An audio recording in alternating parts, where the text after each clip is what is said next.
Syukla mag-ingay! Game na sinagot ni na ex-PBB housemate Shuve Etrata at Clarice de Guzman ang ilang tanong tungkol sa kanilang stay sa bahay ni Kuya.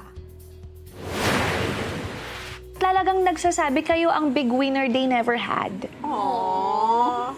Iiyok ako every Maybe time. you're the voters that we never had. Yan ang kwelang sagot ng Syukla nang mag-guest sa unang hirit. Ikinuwento rin nila kung paano nabuo ang kanilang closeness sa loob ng bahay ni Kuya. Sabi ni Clarice, pareho silang kalog ni Shuvi. Si Shuvi naman, comfortable with Clarice. May mensahe rin ng Syukla sa kanilang fans.